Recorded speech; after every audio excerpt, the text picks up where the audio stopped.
On your Friday episode of Locked On Raptors, free agency begins in a matter of hours, and we're remaining calm. We'll set the table, dig into what's at stake for the Raptors, and lay out some of the possible outcomes and fallout from the various dominoes around the NBA. Thanks for hanging. You are Locked On Raptors, your daily Toronto Raptors podcast, part of the Locked On Podcast Network.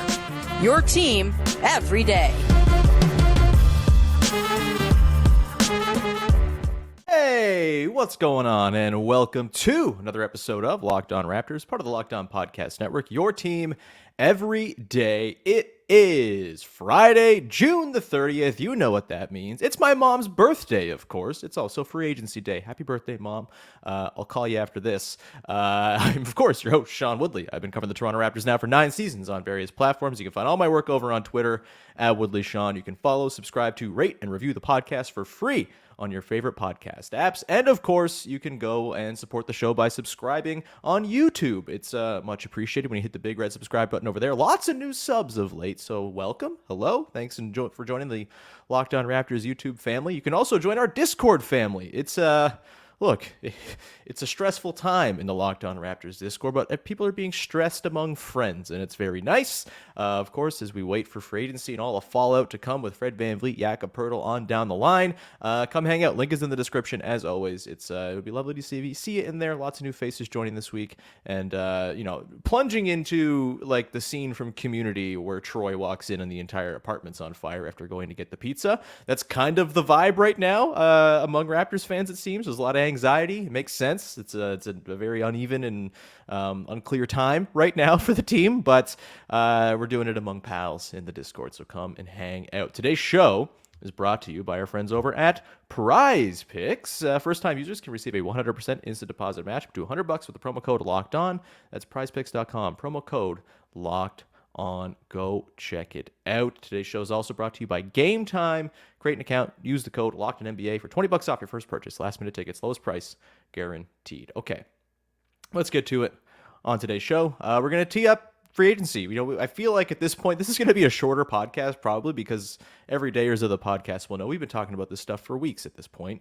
I feel like we've kind of all made our arguments. Everyone is very clearly on their side of the aisle when it comes to what the team should do with Fred VanVleet, what the team should do with Jakob Poeltl, what the team should do in the big picture. Everyone's kind of entrenched, and I'm not going to change anybody's minds here today or anything like that.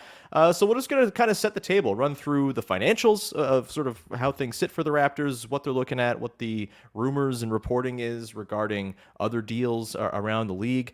We'll get into some of the latest from Zach Lowe on his podcast yesterday, kind of referring to the Raptors stuff. I'm feeling actually pretty good, I got to say, like pretty optimistic about something fruitful happening here for the Raptors. I know that it's really easy to look at the front office and just complain, right? Like that's what we do. That's what being a sports fan is. It's, hey, I could do this better. Put me in the spot. And I don't want to be one of those people who's like, well, the front office knows better. We must listen to them at all times, because there are very clearly many front offices around the NBA that don't earn that benefit of the doubt because they do dumb things all the time. And yeah, the last couple years for the Raptors, it's not been the greatest run of decision-making ever, but it hasn't been disastrous. It hasn't been totally franchise crippling or anything like that. In the big picture, they tend to get this stuff pretty right, I would say. And there's a lot of planning and forethought that goes into any offseason. And while it seems from the outside like there might not be a contingency plan if, in fact, Fred VanVleet walks for nothing, there surely are 5 contingency plans on the big board at OVO Center that they're ready to go and pivot into. And the argument is whether or not those pivot plans are good. I spoke yesterday on the show about Gabe Vincent and why I don't think that's a particularly appealing option, honestly. It might come down to the fact that he's just the best option of the free agent options out there. If that's the case, maybe you'd rather go to the trade route if you can. That costs more assets. Obviously, the only cost of acquiring a guy with the mid-level exception is the money for the mid-level exception, and I guess the opportunity cost of signing that guy, not somebody else with that money. But overall, I feel like there are enough potential pivot points here that whatever comes of this next week, obviously it's not all going to get resolved today. It sounds like Fred's going to take meetings with the Rockets and Raptors in LA today, and maybe we get word, maybe we know at 6 o'clock, right? Like it's hard to know. I'm sure at this point offers have been exchanged, even if they legally can't be exchanged. It's all going on. It's all the talking is happening. But I feel all right about there being at least some sort of pivot here, whether it's a full-scale nuclear pivot and the moving on of Fred VanVleet necessitates you looking at a Pascal Siakam trade to kind of clear the decks and move into a new Scotty Barnes-centric era. There's an argument for that. I frankly haven't been compelled by a single offer I've seen proposed for Pascal Siakam out there, and I don't think you just do it for the sake of doing it, but that is an option that's on the table if things fall apart here with Fred VanVleet. And there's also the stopgap option for point guard, which is probably where they'll end up going. And I think there are a few interesting options, and maybe some that'll even appear because we don't foresee them coming about, right? No one had an idea that James Harden had an eye on the Clippers for a trade until 24 hours ago. And now that's totally changed the conversation about the Sixers. We'll get into the Sixers in a sec, actually, because they're fascinating and kind of almost double down on the idea of running it back in an Eastern Conference that might be down one more serious contender if, in fact, they can't properly replace James Harden with a trade. And so all sorts of moving parts. Keep that in mind today. Like what we feel like we know today, right now, in 24 hours, 48 hours, the whole thing's going to be blown up because that's how NBA free agency goes all the time. And there's so many conversations and backroom talks and information out there that we're not privy to, that it's all going to play out the way it'll play out. That's not very good analysis, but ultimately I feel like there will be a plan here. You don't go into an offseason with 3 pending UFAs and not have a plan if one or all of those guys are not retainable, right? Like there's just no way you do that. You would not ever ascend to the level of being a front office executive in the NBA, one of 30 jobs that exist doing this job. You would not ascend to that level if you had that little forethought and planning in place. And so I feel comforted by the fact that 10 years of this regime, for the most part, the decision-making, even process-wise, even in the last couple of years, the process behind a lot of their decisions has not been bad. You can quibble with the Kem Birch signing or the Thad Young trade or the Aaron Baines signing, which I think everyone agreed at the time was kind of the best they could have done, given what the market was. And until Aaron Baines played basketball, everyone was pretty excited to watch Aaron Baines play basketball for the Raptors, considering what he was coming off of with the bubble in Phoenix and all of that. So again, you might not be happy with the sort of way things go. Hey, if they re-sign Fred, I know there's going to be a whole lot of people out there who aren't happy either. I think that's probably the wrong way to look at it. But again, I know I'm not going to change anybody's minds now. But all told, I think things are set up here so that it's not Armageddon if Fred doesn't come back. They've already got Gary Trent Jr. locked in for this year, maybe more. We'll see if there's an extension to come about. Jakob Poeltl, it feels like all the reporting of late suggests he's going to be a Raptor, like Mark Stein, Jake Fisher, Zach Lowe, all kind of recently saying, yeah, it seems like he's going to go back to Toronto. And I think like the Spurs noise has kind of quieted a little bit. So I'm not concerned about like the full-scale DEFCON 1 failure of an offseason happening here. Fred walking would be bad, and it would be a bad bit of asset management. I don't think this whole they keep on letting this talent drain happen with guys leaving for nothing argument really holds up, because as we've covered before, the idea of like losing Kawhi and Danny Green, that was always going to happen. It was the cost of winning the championship. It sucks, but you won a championship. You didn't get nothing for those guys. You got a championship for those guys. Marc Gasol, Serge Ibaka, similar idea. I think it was worth trying to keep the possibility, if there's even a 5% chance that Giannis Antetokounmpo might come to your basketball team in a year's time, you keep that flexibility open until the last possible minute. It cost the Marc Gasol, Serge Ibaka, two guys who frankly went on to not do a whole lot in terms of impacting winning after leaving the Raptors. And so Fred VanVleet would really be this first example of a guy walking for nothing in a way that would be like actually bad asset management to me. And that it would still be bad. There's no doubt about it. It's a misreading of the market. It's an underestimation of the Rockets' ability to come in and swoop in with some sort of Godfather balloon offer, all of that. But I do think, all told, you don't go into this offseason with as many balls in the air without a plan of how to get those balls safely back into your bucket. Like I don't think front offices work that way. It's so easy to criticize front offices. It's justified sometimes, But we haven't even seen what's happened yet. Let's kind of get the full breadth of what's gone on here before we start calling for heads to roll and all that stuff. There are certainly outcomes here where things go badly enough that the heads rolling argument maybe starts to sort of have some kind of merit. I typically am not a fire people for mistakes type of person, honestly. I think, I'd rather see them kind of try to fix them and learn from them, but that's my own philosophy. Everyone's free to kind of feel their own way about that. We're going to come back on the other side and get into the financials of where the Raptors sit, look at some other dominoes around the league, and then kind of take a look at just what I'm hoping for out of this next couple weeks, just personally. My own opinions. You can agree with me if you want or not. That's fine. We'll do that in a sec. Before we do that, however, got to tell you about our friends over at Prize Picks, who've made daily fantasy sports very fun, easy, accessible, and frankly, it should be the only way you're playing fantasy these days. A season-long fantasy league is a grind. It's a slog. You got to go and check for injuries and, oh God, this guy's not playing very well and his playing time's down. And I don't want to have to worry about all that stuff. I just want to know, all right, is the dude playing tonight? Can I put him in a lineup and can I win some money? And the answer to all three of those questions is yes. If you're playing Prize Picks, it's wonderful.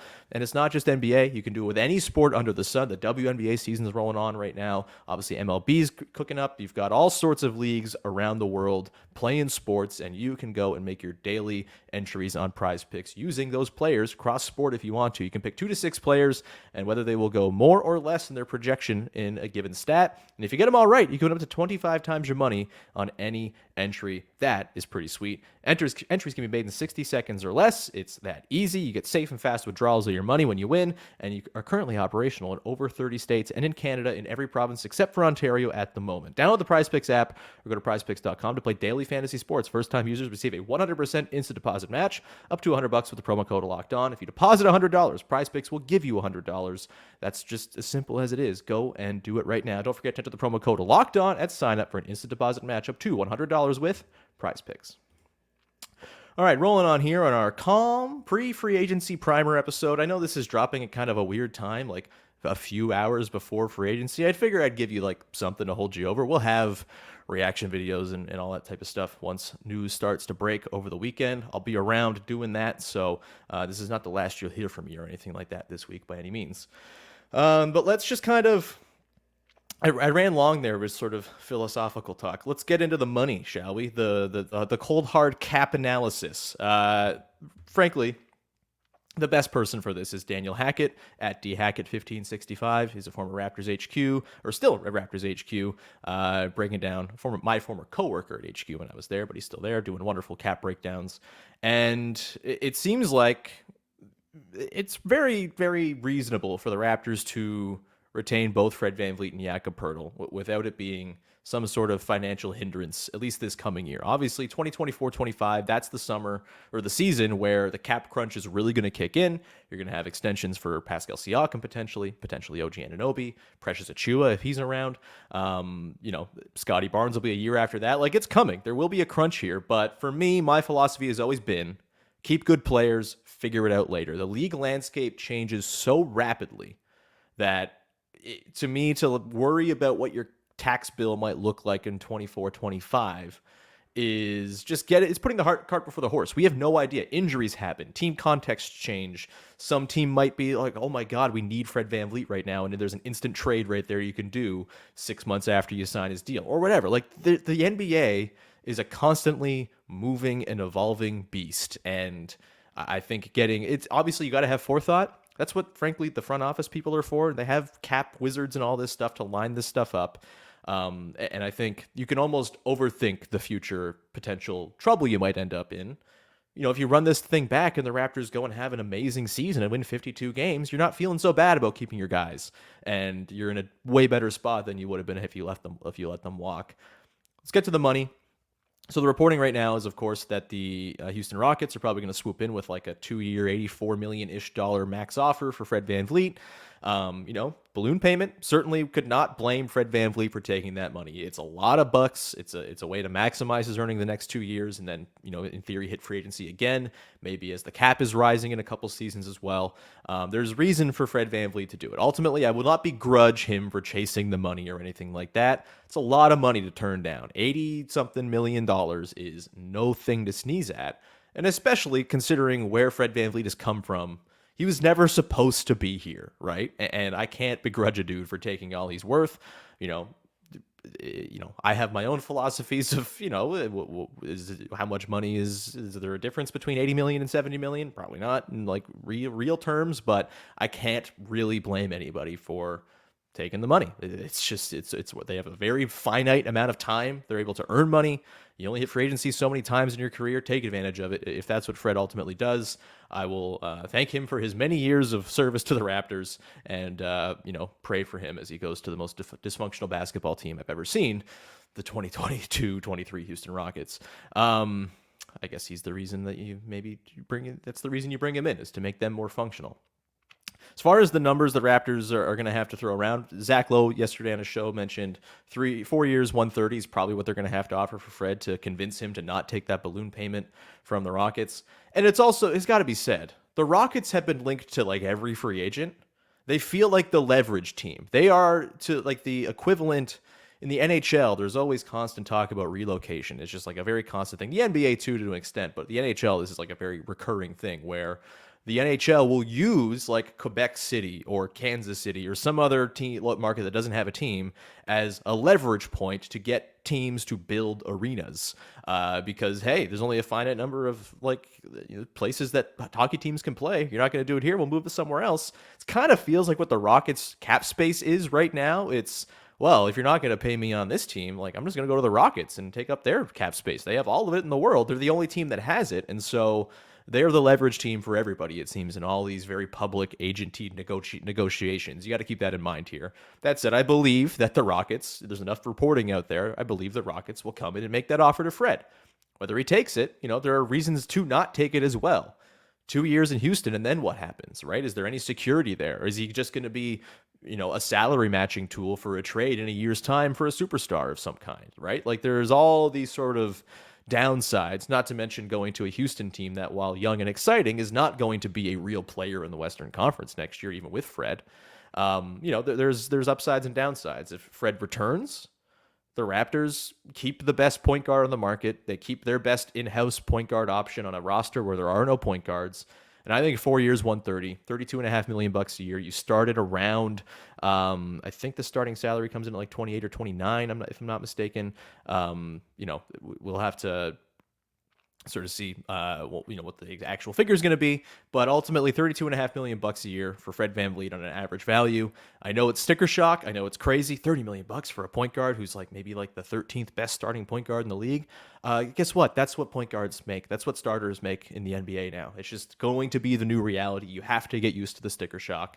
As a percentage of the cap, it's not substantially more than what Fred was making on his last contract. Full stop. It's just not. You have to go with the percentage of the cap, not the number itself, because the cap number is going to continue to get crazier, and the percentages are going to lead to bigger salaries for players. It's just how it works. Again, I've said all along, Fred VanVleet is not the perfect point guard for this basketball team, but he's their best option right now. And I think it would be foolish to just let him walk for nothing. And if you can do the 4 years, 130, yes, there's potential for some pain in the last year of that deal, but I also think his decline is maybe overstated. If you bring in a new coach who's not going to play him 41 minutes a night, that's going to help matters. If he's playing a little bit more of a complementary role, starting things off as a pick and roll initiator and playmaking from that, not asked to carry this massive burden where he's the only guy on the team who can shoot threes at a high volume. I think there are different ways to reimagine Fred VanVleet's role within the team where you get the value for the contract and you're not taxing him so severely. And look, his defense last year at the point of attack wasn't great. He's still, I would call it, he's still an upper half defensive starting point guard in the NBA. Not a lot of point guards are amazing defenders, and a lot of the ones that are not good offensive players. Fred VanVleet, in addition to the on-ball defense, which did drop off last year, I still think there's a room for that to kind of level off and be fine. He's still one of the best off-ball defenders from the guard position in basketball. Those hands of stone are not going anywhere, as he's going to come in and punch balls free from guys posting up. Those dig downs are incredible. His anticipation's outstanding. His communication is very good as well at the top of the defense. There's reason to think that Fred VanVleet can kind of get back into the Fred that we know, right? And he frankly was that in the second half of the season. $32.5 million a year for him is fine. I think. Jakob Poeltl, 20 million or so a year. Maybe that's a little high for a starter, but Nikola Vucevic just brought in 20 million bucks a year. And I think if you get Yak at a similar rate, Yak's a more productive winning player than Vucevic is. If Vucevic is maybe more sort of raw talented as far as driving winning, Jakob Poeltl does that in a way that I'm not sure Vucevic does, although I think Vucevic is a little underrated as well. The numbers right now, just quickly run through the sort of cap math of it all. I find this part kind of boring, but this is what our pal Daniel Hackett's for. This is from when the projected cap was actually announced a little higher than we thought it would be. So this is quoting from Hackett's Twitter. Okay, updating for new 163.3 million tax line projection leaves 44.3 million instead of 42 for Yak and Fred to stay under the tax. Call it 18 million and 26.3 starting. If that's the case, you end up with, a 4-year, $29.5 million annual salary for Fred. So like that projection is probably a little bit low, which means you're going to have to clear some money, right? If it's going to go up to that 32 million, then your starting salary is going to be a little bit higher, around the 30 million mark. And so, for those who are uninitiated, you can arrange your contract so you have lower numbers in the early years and then backload the end, or you can do the inverse. Some teams will do that to make deals more favorable at the back end. It's all very boring and technical, and they have professionals to do this stuff for a reason. Either way, if you give the 130 for Fred and 480 for Yak, let's just say those are the high end deals you're going to give out, then I think it's very doable, right? Like you move on from Thad Young, that I think we're all kind of assuming he's going to get waived. He's got an $8 million non-guaranteed contract, is $1 million guaranteed. Would assume he'll get waived before that guaranteed date, which I believe is still down the line quite a bit. Don't hold me to that. I don't have it in front of me. But they're going to waive him probably. Then you have Chris Boucher, where I've talked about it. If you can flip Chris Boucher for a guard from in particular, the Washington Wizards, considering their sort of bunch of guards they have kicking around there, you can save some money there. First of all, if you could flip like, Chris Boucher for a DeLon Wright or Monte Morris, who make about $9 million. Monte's just below 10. You're going to save a few million bucks there with the Chris Boucher swap. I think that's a deal you got to look at. And honestly, like, I feel like the Wizards are going to need someone in addition to Jordan Poole to just go full tank mode. And Chris Boucher feels like a perfect complement to a tank mode team. Honestly, he can go off and be Chris Boucher and have himself a Tampa season all over again, but for the Wizards. So there's a little bit of money to be saved there. Otto Porter Jr., you can stretch and waive him. You'll tie up some money on your cap going forward, but you can save a pretty substantial chunk of change this year if you do that, or you can maybe try to find a spot to dump him. Maybe there's a contender out there who's having trouble building a team or needs a flyer role player that they want to add to the mix. Maybe Otto Porter Jr. can be a guy that a team like, I don't know, the Warriors, for example, or some sort of contender that's in tough at trying to assemble a roster, could use a little bit of a flyer of a bench piece. Otto Porter Jr. could potentially be that. End of the day, the tax concerns are not for this year. Even if you have to go full freight for 130 for Fred, you're going to be able to dodge the tax, and then you figure it out from there down the line. Ultimately, I think that's the way they should go. We'll get into some of the other dominoes and some of the other things that are making me feel very convinced that running it back is the best move right now.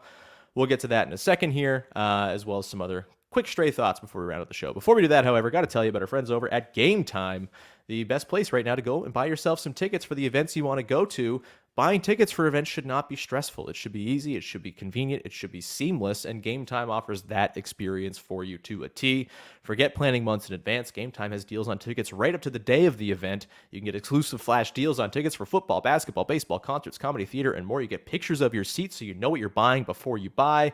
And they'll send those tickets right to your phone in a matter of seconds. 2 taps and you're set. You don't got to go through your emails looking for your tickets. They're going to be right on your phone there, so you don't have to hold up the line when you get to the front of the door at the concert venue. I am going to Seattle in August, and I'm going to be going to a game at the Mariners Stadium. I'm very excited. I'm going to buy my tickets on Game Time because I can see the tickets. I've never been to the stadium before. I don't know the sight lines. Guess what? Those pictures are going to help me big time.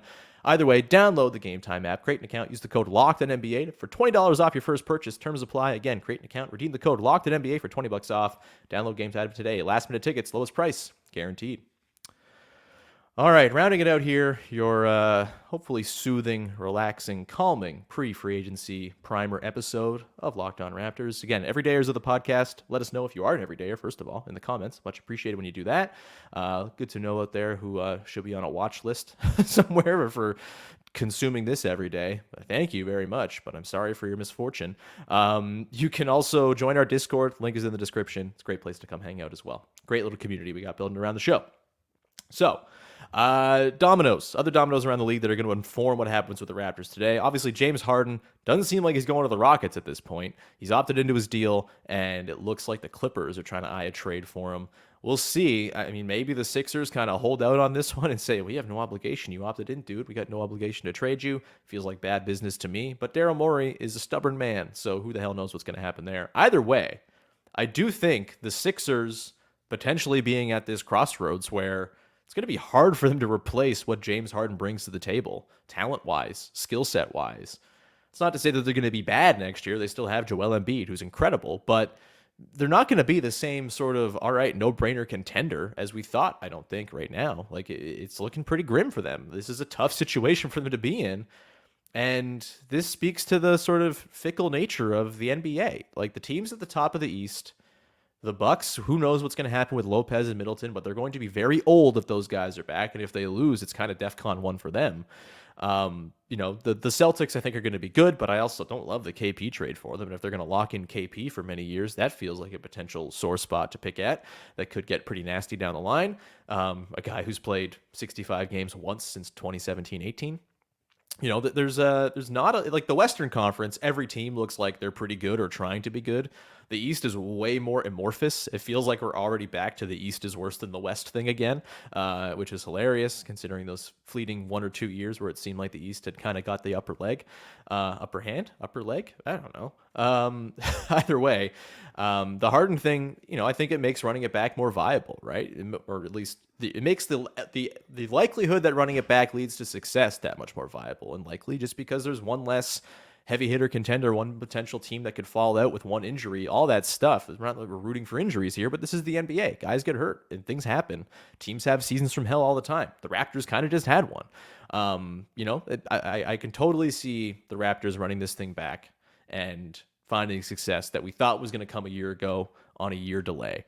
As far as the other sort of dominoes that hang around the league too, I think the Heat are very interesting here. Obviously, we know the Gabe Vincent thing, if he's not going to re-sign there, and their latest reporting out of Miami this morning is that it doesn't seem like it's very likely that they're going to come to terms. Max Strus seems like he's going to jet, and obviously the Heat, if they don't keep those guys, they're banking on finding a star trade, and maybe they don't get the Damian Lillard trade they wanted, and maybe they're kind of picking up the pieces and asking more undrafted guys to have ridiculous developmental arcs in order to be successful. Like, there's a lot of flux in the East right now. The Raptors have good players. Full stop. They have good players. They have a 2-time All-NBA guy, a former All-Star, an All-Defense guy, a Rookie of the Year, the 12th or 13th best center in the NBA. Like, they have a lot to like. I think, running it back, while a lot of people are not in on that idea, I think it's like a foolish thing, tear it down, rebuild, whatever. Again, I'm not going to convince anybody of my stance on tanking. I think tanking sucks. I also think they've missed the boat on tanking because Scotty Barnes is in year 3. You tank, you are wasting multiple more years of Scotty Barnes and his rookie scale contract, and the clock ticks when you have a good player. And if Scotty Barnes becomes the player that everyone thinks and hopes he's going to be, he's someone that you're not going to want to piss off because you've spent, the first 4 years of his career dicking around trying to figure out how to build a team around him. When you have good players right now, and if Scotty Barnes takes the jump that we all think he can take, and I think he absolutely can, he's got to have the better conditioning, which he spoke about at the end of the season. Like, he has proven he can take a game by the reins and say, this is mine. I'm the best player on this team. Everyone else fall into place around me. He hasn't done it enough for it to be the driving principle of the team. But if that leap does come, if he can put it together for longer stretches, you have a ready-made supporting cast around Scotty Barnes in the form of the guys you have in the door. Is the fit perfect? No, but you can adjust the fit with trades and tinkering on the margins and player development and all this stuff over the course of many years. And having good players on the roster to be ready for when Scotty Barnes does take that jump. And I feel like it's going to come, whether it's not this year, maybe it's 2 years, maybe it's just sort of an incremental, gradual jump that takes place over many years. Having good players around him is going to be a good thing, and I remain convinced of that. Yes, the financial thing is going to become a burden, and you'll have to figure out your way of maneuvering around. You're going to have to make tough decisions, choose your guys, all of that. But I believe a lot in the power of like basketball imagination and the idea that a group of players can be assembled differently by a coach, by, a change in thinking, by a new philosophy, and gain different results. It's an interconnected game. It is not, wow, the team didn't perform well last year, they are bad. No, there's good players on this roster. They won 48 games the year before, like pretty much the same team. Honestly, like less guard play with Fred being out for a long stretch of that back half of the season and all of that. Like they made it work despite being this sort of weird, disjointed roster. The roster makes a little more sense now with Jakob Poeltl in it, having like a real center to do real center things and all of that. And if you're the kind of person who was excited about the Darko Rajakovic hire, which I think most people were, then I think there has to be some room for belief that Darko Rajakovic and the staff he brings in can reimagine the way this team works, to fit the pieces together better, to amplify strengths, to make people feel like they're part of something, to make OG Anunoby's role feel commensurate with what he wants it to be, just by reassembling the pieces and coming up with fresh ideas and tinkering with lineup combinations, having some creativity, giving guys room to grow and try things out and get accustomed to playing in a new system with one another and play for one another. Like, I think it's worthwhile and a decent bet that this new coaching staff can assemble the pieces in a more intuitive and complementary way. And I think it's really like myopic almost to just like look at this set of players and say, no, they can't do it. You got to tear it down. Like, there's good talent on this team. Is there great talent? Probably not, but there's good talent, and that's a good place to start from. And you have 21-year-old Scotty Barnes, who, if you don't believe in what he is, then you don't believe in the thing at all, right? And you should probably go and trade him and do the other thing. It's I know it's like a slow play. You got to be patient with this stuff, and that's not satisfying, but like the NBA plays out over many, many years. It's not like a single season is going to be what determines your success, and it's not going to be what determines the legacy of your team or what your team is remembered for. Like, these things take time. They're not linear. And I think it would be premature to nuke this thing and not bring it back. Obviously, if Fred walks, that forces you into some decisions. And from there, I mean, again, there's the nuclear option of a Pascal trade, maybe kind of resurfacing. There's the, I don't think you should trade OG, honestly. He fits too nicely. And every time I think about him getting traded, I think, wow, it would be nice if the Raptors had an OG-like player to slot into this lineup, huh? Like, it's just, it's tough. I know it's not perfect, but it is a team that has some merit to it, has some stuff to work with, has some stuff cooking. I just don't think the chef was right last year. I think they might actually have a chef that can put something together with these ingredients this year. And again, I think it's just kind of pretty unimaginative to think that there's not something more to be milked out of this roster. So my hope is that they run it back and just see if they can make this thing work. And if not, then maybe that's a mistake. And you're kind of picking up the pieces next year. You have more pending UFAs, more financial concerns, and the problem has snowballed. But there's just as much or more a possibility that things kind of come together and the path forward becomes a little bit more clear. There will still have to be decisions made, but that's just kind of how I'm feeling going into this right now. That there's it's not as dire as it's felt for the last little while here, kind of taking into the rumors and the scuttlebutt and all this stuff. And even if Fred walks, I think there are some viable pathways to assembling something real, and sort of filling in that stopgap at the point guard spot. It's going to have to be more than one guy. Like, if it's Gabe Vincent, they also have to go get somebody else. It can't just be Gabe Vincent. Like, you have to get another point guard to help supplement. If it's DeLon Wright, Monte Morris, whatever, like, find a way to complement them. If it's Fred VanVleet, they should still be going to find a backup point guard. If I have like a pie in the sky hope and dream for free agency, it's Kyle gets stretched by the Miami Heat and Lowry comes back and is the new backup point guard for your Toronto Raptors and helps shepherd this thing along. Maybe that's me being stuck in the past. I also actually think that kind of would be awesome and make a lot of sense for this team considering their needs. But either way, let's leave it there. Free agency at this point, I'm recording this, it's like 1 o'clock. It's a few hours away, so I didn't give this one a very long window of being relevant, but that's fine. I needed to give you something to satiate you during the afternoon here. So thank you so much for tuning in. Please subscribe, follow, rate, review, etc., all that good stuff. It's always appreciated when you support the show. Join the Discord. Link is in the description as always. It'll be a good place to be today if you want to be happy or sad. We got Spiral Corner as a channel in there. We've got me kind of bringing my It's Fine energy, all that stuff. It's a good time. So come hang out. It's great. You're great for tuning into the show.